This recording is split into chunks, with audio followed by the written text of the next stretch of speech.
Welcome to the C.S. Lewis Festival Scholar Series. I'm your host, David Crouse. Since the festival's inception 20 years ago, over 20,000 people have attended a variety of cultural, religious, and educational events along the beautiful shores of Lake Michigan. Most events are free. To learn more, simply visit our website, cslewisfestival.org. This podcast series features the 19th anniversary theme, C.S. Lewis and Friendship. Celebrated author Philip Yancy kicked off the festival, and joining Philip that weekend was Dr. Trygve Johnson, Dean of Chapel of Hope College, and Christine Johnson, Professor of Theology and Christian Formation at Western Theological Seminary in Holland, Michigan. The first in this series of talks is my sit-down interview with Philip at the majestic Great Lakes Center for the Arts in Bay Harbor, Michigan. Over 300 attended in what turned out to be a deeply personal interview with Philip on the cusp of the launch of what Philip said is the most important book he's ever written, his autobiography, Where the Light Fell. Publishers Weekly calls it a gripping memoir. And now, Philip Yancy.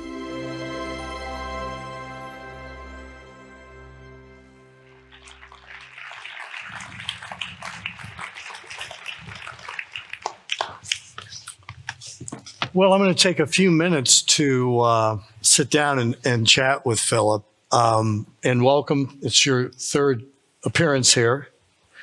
And, you know, we have a thing with our speakers that when they appear here for the third time, we call a real estate agent. So it's about, and actually we have had a C.S. Lewis scholar who, in fact, did call a real estate agent and bought a home up here. You know, it's interesting. You are an author, speaker, and a journalist, and each one of those could be its separate career. But when you're a young adult, you really weren't certain what you were going to do. Well, I wanted to play second base for the New York Yankees, but when I couldn't even make my Little League team, then I decided I needed to find an alternate career. No, I was not one of those people. You hear people say, I always wanted to be a writer my whole life. And I liked words. I found them safer. I have a memoir coming out. We thought it was going to be ready for this event, but it's not. It's coming out in 3 weeks, October 5. It's called Where the Light Fell. And if you want to read all my dirty family secrets, they're all in here. It was a very dysfunctional family, dysfunctional church, dysfunctional life. And words gave me a safe place. Actually, what I read was what opened my mind and helped me to realize that the world is not all like my church says it is, like my family says it is. It's a different world. And I learned that by seeing where the light fell on other places. So writing was I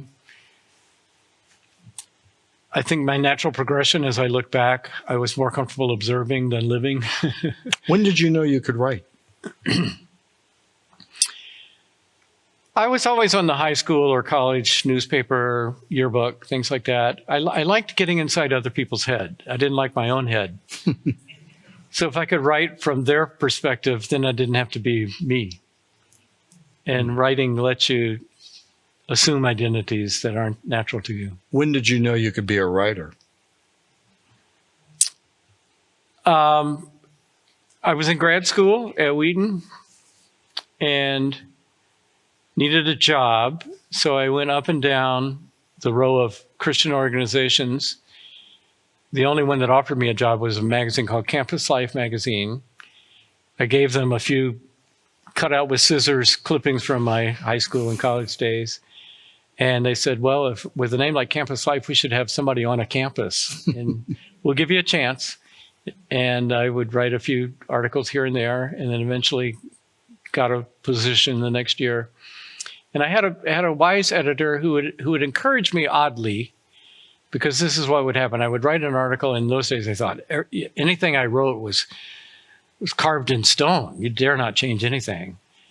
And I would take it to him and tremble outside as he read it. And then he'd call me in and he would say, Philip, good work. The article is about 80% of the way there. And I learned that was code for tear it up, start over. Yeah. But he had that kind of gentle, encouraging style, 80% of the way there. And I learned how to write. I had some native ability, I suppose, but a lot of it was just learning on the job. It is something that you can learn. It's like there's some people who are naturally musically talented, but if anybody practices 5 hours a day, you'll learn to play a musical instrument eventually. I always liked the comment that Ernest Hemingway made. A reporter asked him one time, how do you become a writer? And he said, by writing. Simple, but very, very true. It's interesting. I did one of my early films was on a great motivational speaker, minister by the name of Norman Vincent Peale, Power of Positive Thinking. And I asked Dr. Peale, I said, who are you writing your books to? And he chuckled and he said, me. And I'm looking at your titles, particularly your first book, Where is God When It Hurts? You're talking about how you came up, how you were raised. Do you relate to that? I mean, do you feel like you're writing also to yourself? Absolutely. For myself, I would say, rather than to myself. My faith is not easy for me because it had been abused and misused for so many years in my upbringing. I grew up in a really angry, narrow, fundamentalist, racist, mean-spirited church. And so I had these questions. Why does God allow suffering? How can this church call itself grace when they seem like exactly the opposite? What is Jesus really like? He's not like the person I got to know. And one time I likened it to hacking my way through a jungle. Say I'm in South America or Central America somewhere, and I know the Atlantic Ocean is out there somewhere, and I'm hacking my way with a machete with all these vines and small trees and things, and just working really hard. Writing is hard work. And then finally, there it is. It's the Atlantic Ocean. I found it. And I turn behind me, and there's this string of people saying, thank you so much for clearing the way. But I hadn't even thought of those people. I was trying to get through the jungle for myself. All my books are written in the first person, what I call a personal pilgrimage style. It's trying to discern what is worth keeping from the background I grew up in and what I should discard. Well, I asked your devoted wife of 51 years what she felt was really your greatest strength. And Janet said that sex appeal. Sex appeal, yes. No, actually, she said, I fell in love with his mind before I fell in love with him. But you were 17, young age. She said is that you take eternal truths and you shine a different light on them. And I was hearing you talk about C.S. Lewis, and his appeal is, very similar to that. And I find that personally as well. And I liked how she phrased that, shining a light, a different light. Shining a light. Well, in a sense, I have some parallels with C.S. Lewis because we both start with mere Christianity. He started with Plato and Aristotle and Dante and Milton and made them, and the philosophy behind them, made them digestible to educated people. But a lot of people you give C.S. Lewis books to, like Miracles or Problem of Pain, and they'll say, I'm supposed to read this? It's just too much hard work. But we have other books for them, like the Narnia series and Space Trilogy. And I take people like C.S. Lewis and G.K. Chesterton. I mean, my heroes I wrote about in a book called Soul Survivor, and Dorothy Sayers and those kind of people, and make them digestible to maybe the people who weren't ready for C.S. Lewis. But we're starting with the same message. There are very few areas in which I would vocally disagree with Lewis. But we choose different forms and different styles because we do have different minds and different education. And speak to a different audience because of that. As a journalist as well, I so admire the depth of your resource that you have, that you bring into your books. I'm always, I'd love to see your library. It's got to be fairly extensive. And how you weave their comments that they have made either publicly printed or just of into your stories. And I have a great one from What's So Amazing About Grace. It's on a chapter about revenge, which is governments, countries seeking revenge against other countries. And you said, I found that a kind word with a gun gets more than a kind word, said John Dillinger. I'm wondering how long you waited to get that John Dillinger quote into a book. Well, I was living in Chicago at the time. And we took one of these underground tours of the Chicago Nobody Knows. So we went through John Dillinger's haunts. And when I heard that, I said, I got to use that soon. So there you go. Yeah. Yeah, you got G.K. Chesterton, you got Jesus, Lewis, John Dillinger. So you crass publicity here, but your new book coming out, and it's, Janet again said that this is a monumental book for you. Spent 3 years on it. 3 times. I usually spend about a year on a book. This was 3 years. And virtually all of my, say, 25 books are the same basic style, the personal pilgrimage article. I used to not like the Old Testament, then I learned what it's all about. Now I like it. You know, this is how I used to think about Jesus, and then that was threatened for whatever reason, and I came up with different interpretations. So they're idea-driven books. And I started a memoir, and I truly believe there's a quote on the back that it was the one book I was put on earth to write. Because I was cursed with some of the worst that the church has to offer and blessed with some of the best. That is my story. There are a lot of people, pollsters estimate there are at least 100 million people who would accept the word evangelical as a label. And there are probably 25 to 30 million who would vote for a different label, ex-evangelical. 25 to 30 million. And I wrote this book, the memoir, for people like that, because that's pretty close to where I was. Being burned by the church. The church is a flawed institution. We all know that. And when I'm in a conversation with somebody like that, they tell me there are bad church stories, and I just kind of sit back and say, oh, it's a lot worse than that. Let me tell you about my church. You know? But I also found that there's something worth hanging on to. There's something worth piercing through the flaws of the church to look at the idea of the essence. Our nephew sent us one time a bottle cap. There's a juice company in Virginia where he lives where they print kind of like fortune cookies, sayings on the bottle cap. And this one said, an idea cannot be held responsible for the people who believe it.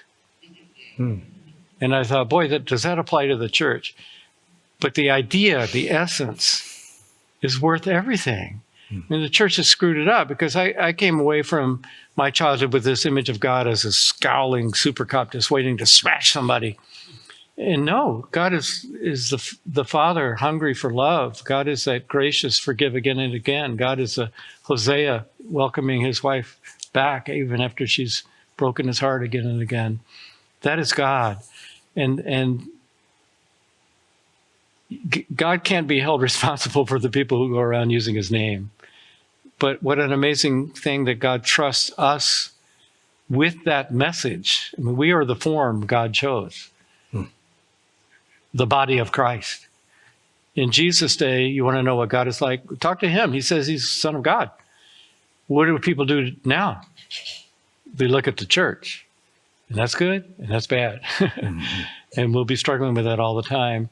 And so my story is to sift through the idea, the essence, what's worth holding on to, and separating it from the false messages we give. It was a new form for me. And I fortunately had a superb editor who just, every time I started to make a commentary or an aside or a comment, he would say, no, the story only, the story only. So I cut out all that stuff. And it's just, I started with 240,000 words and ended up with 99,000 because I had to learn a new form. And that's one reason I stand just awestruck at what C.S. Lewis was able to do, to try one form and then a different one. And everyone kind of worked his first time through. Yeah. Early memories, what you're talking about, your early childhood, was this a painful process or was it more of a catharsis for you?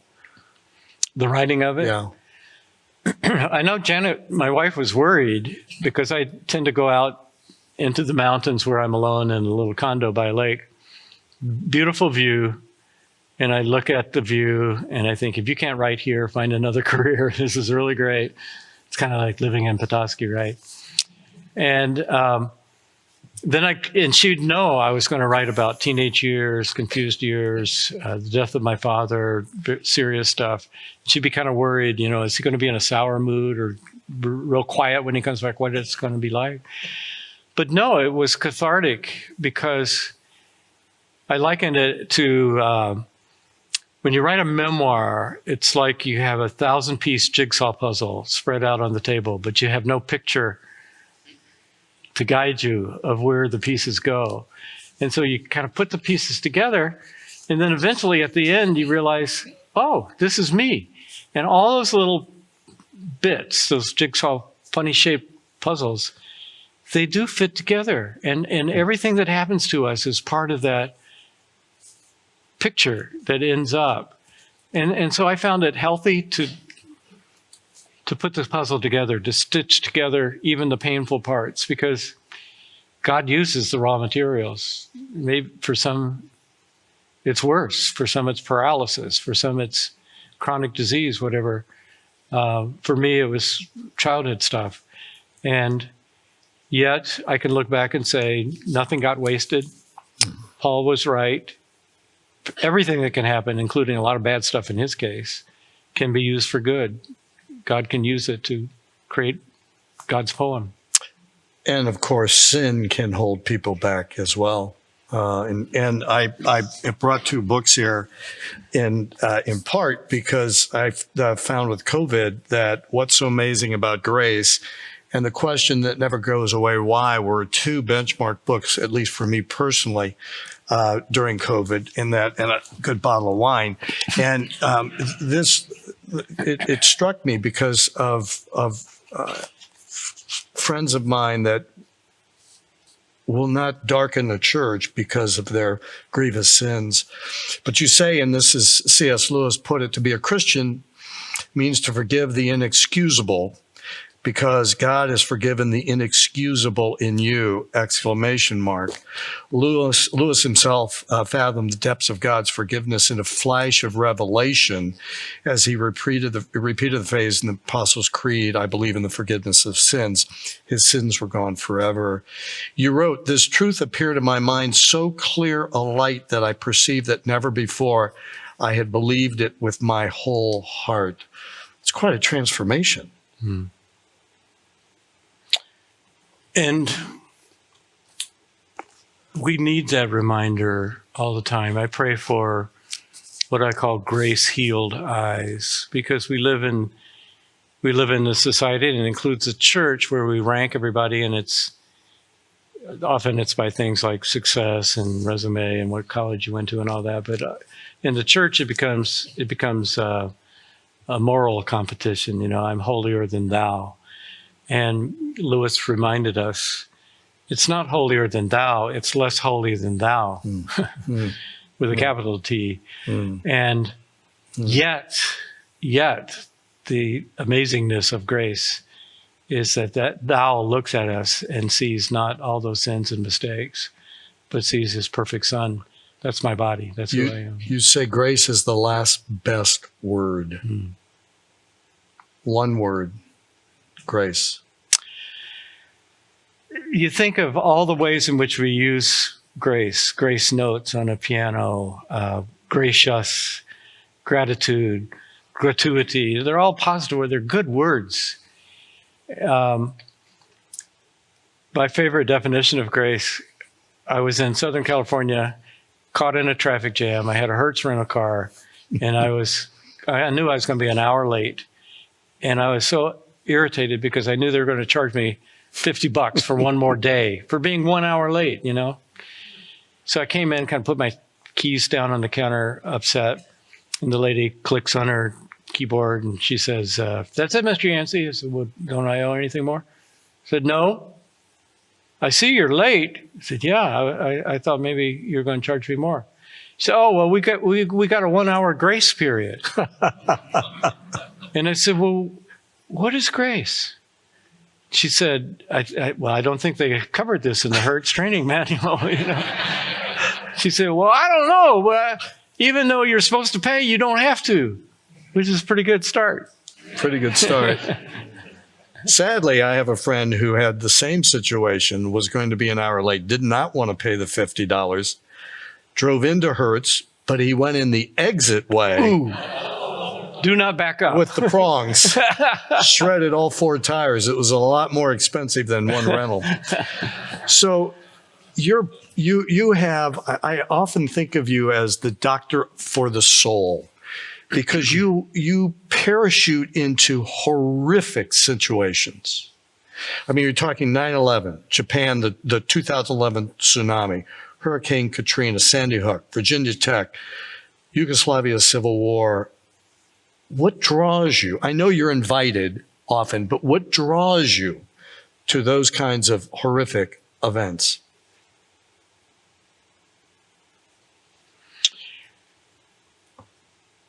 I guess I have seen Christians that don't apply comfort in such situations. They either make the people feel worse,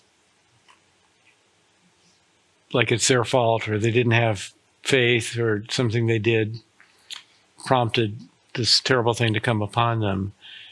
And it just seems so clear to me, as Paul says in 2 Corinthians 1, he talks about the Father of compassion and the God of all comfort. And we, God's children, are to bring that same comfort that we've received from God and spread it abroad to a hurting world. And if I had to choose one title for God that the world needs, it would be the great physician. God, Jesus healed.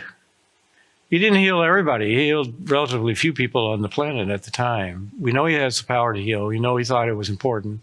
We know he wants people well, but that wasn't his main object for coming to Earth. He was trying to heal the entire planet. And that's a different story than healing 7 billion wounds. And that's what, as Jesus representatives, as the body of Christ, that's what we should be involved in as well. And so many times the church makes it worse. So because I've been places, my wife worked in hospice. As a chaplain, she knows what it's like. She's been around death. We just feel that's part of our contribution as Jesus' representatives, messengers, to bring a word of comfort and hope. At Newtown, 2 nights in a row, we had over 1,000 people in an auditorium, and you look out, these grief-stricken, confused, damaged people who had, some of them parents who had kissed their 6-year-old goodbye, put them on a bus, and that same day went back and identified their bloody body in a morgue. You look at these people just so hungry for some word of hope, some word of comfort. How can you not? I face those things so they don't throw me. I've endured some things myself. It's just part of calling, I guess. How can I not respond? Yeah. I think Janet used the word a bridge builder, and you two are very much a team. We are. Yeah. Yes, at book signings, sometimes there'll be a line of a lot of people, and so inevitably somebody will come up with a really tragic story, like my son died of fentanyl overdose last week. He's 18 years old, just graduated from high school. Or my 3-year-old has leukemia. And there are 100 people in line. I can't say, oh, that's too bad, next. I want to hear the whole story, but I say, I wish I had time to hear the whole story. But actually, my wife is right here, and she'll tell me everything. Would you mind just talking to her? Because tonight she'll tell me everything you said. And so that is a team, and she's much better at that than I am. I'm more comfortable writing about it or even speaking about it than dealing one-on-one. Usually when they're angry, I get angry. When they're crying, I cry. When they mourn, I mourn. You need somebody who can steer a little different direction. Well, and now we're dealing with COVID, and virtually everybody in this room has a relative or a family member that has contacted it, or sadly, hopefully, we've lost a number of members in our community. There's one passage that really stood out, again, in the question that never goes away, why, for me personally was very, very helpful. And it says, virtually every passage on suffering in the New Testament deflects and this is important, deflects the emphasis from cause, how could God let COVID happen, to response, how will I respond to it? You say, first, we can find meaning in the midst of suffering, and second, we can offer real and practical help to those in need.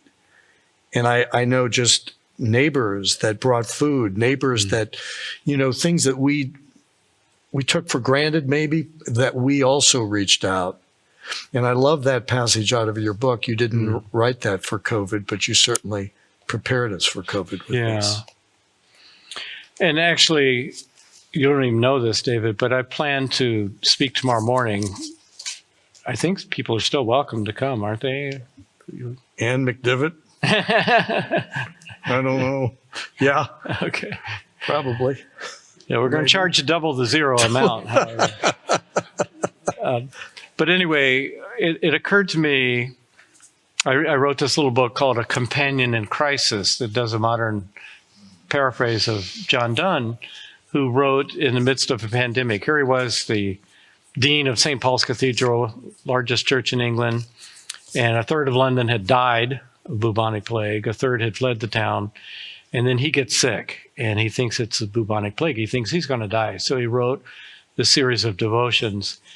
No Man is an Island, For Whom the Bell Tolls, became very famous, and you probably studied it in high school literature. And I called it A Companion in Crisis because he was one who went before. And I think that's what we can do. We can be a companion in crisis. And it occurred to me as I thought, how can I write about how can I talk about C.S. Lewis, that he's been a companion in my crisis. He wrote delivered that beautiful talk, Learning in Wartime. And he said, the scary thing about wartime is you think, tonight a bomb may fall on my house, and it's scary. But he said, actually, that's no different than any day. One day I was driving back from a book tour, and my car went off a cliff and went over and over 5 times. I ended up with a broken neck, and doctor said, you may not live through the day. You may not live for 5 minutes if indeed an artery has been pierced. So it can happen at any time to any of us. The only thing about wartime or COVID is that it kind of speeds everything up. It intensifies it. And lessons that we learn now and finding companions that we can trust now can help us through those urgent times when we tend to react not real rationally, but just kind of reflexively. And that accident had a lot to do with you writing your biography. Autobiography, right? Yeah. When I was lying there, they were trying to figure out. I had a fracture pretty high up in the neck. It was a comminuted fracture, so it was in a bunch of different little pieces. And they were trying to figure out if one of them had punctured my carotid artery. Oh. And the doctor said, "We've got a jet standing by to fly you to Denver for surgery, but just between you and me, if it indeed has punctured the carotid artery, you won't make it to Denver. So let me do the barium x-rays again, and then here's a cell phone, call the people you love and tell them goodbye just in case. Wow, that's a real wake-up call. So I'm lying there and thinking, okay, let's see, I'm a Christian writer. What should I do? And I thought, first thing that happened, Jen and I were trying to climb all the 14,000-foot mountains in Colorado, and I had done 51 of them at the time. I had 3 left. There were 54. I thought, I can't die yet. I got to climb those last 3. And then I thought, well, what have I not written that I should have written? And I thought, well, I need to tell my story because there are other people who were wounded, maybe even for lesser reasons than me, who gave up, who judged the essence by the people who claimed to believe it. And I want to show them a different way, not to throw out God because of the church. And by telling my story. So that's when I said, this is one book I've got to write. Yeah. And that was 2007. And my mother's kind of a darkly starring character in there. And I waited and waited and waited. She's now 97. And I said, I just got to wait a minute. You were waiting and waiting and waiting for what?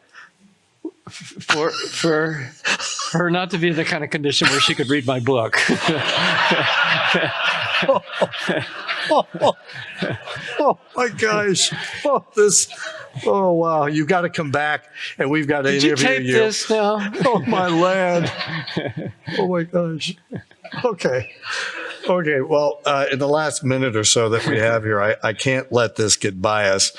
A friend of mine bought one of your books because of this on the back cover. It was a quote endorsing your book. And this person said, it's a lot to expect authors themselves to live up to the magic of their words, and it's very special when they do. Philip has a way about him that can only be described as graceful, not vanishing at all, very present. Bono, you too. You've had a long relationship, actually, with the band.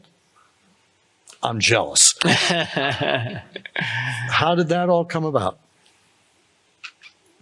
It's funny because I listen to classical music all day long. And when we first got contacted by the band, I'm kind of joking, but I thought Bono was married to Cher. And I thought U2 was a spy plane, Oh, no. But they had studied as a band. They had studied What's Amazing About Grace, and they were facing temptations. What goes on in these rock concerts? The women who show up backstage, that's temptation. And they decided we need to ground ourselves spiritually. So they started studying the Bible. They had a full-time chaplain because they have 104 people in their touring group, probably more now. And he would lead them through different books. When they came to Denver,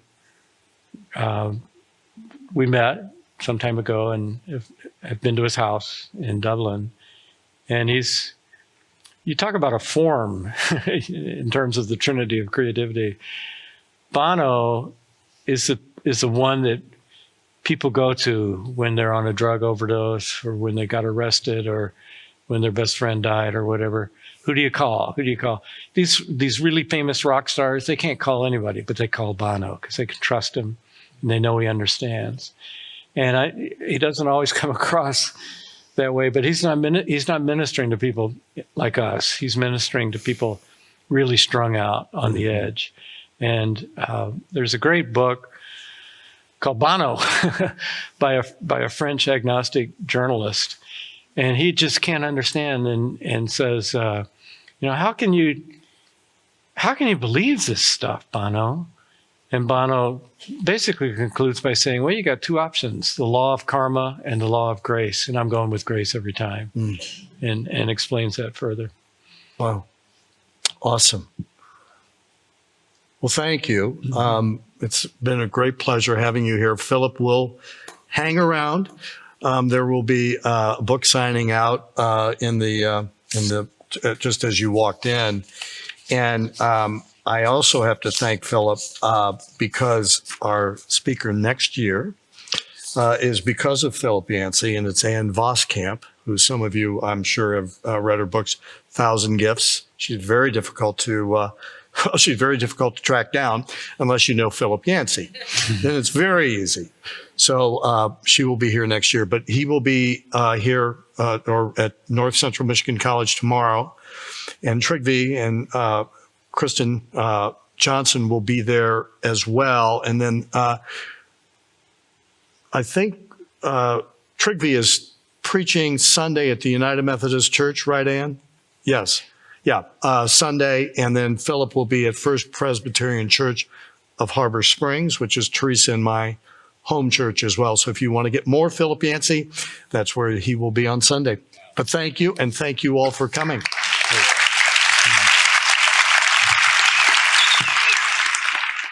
Thank you, Philip, and thank you for your third appearance in Petoskey. Our next podcast features Dr. Trygve Johnson, Dean of Chapel of Hope College. The title of his talk, Providential Friendship, How God Used a Simple Friendship to Inspire the Imagination of the Christian Faith. It is based in part on the friendship between C.S. Lewis and J.R.R. Tolkien. This entire podcast has been made possible by the C.S. Lewis Festival in Petoskey, Michigan, and its generous sponsors.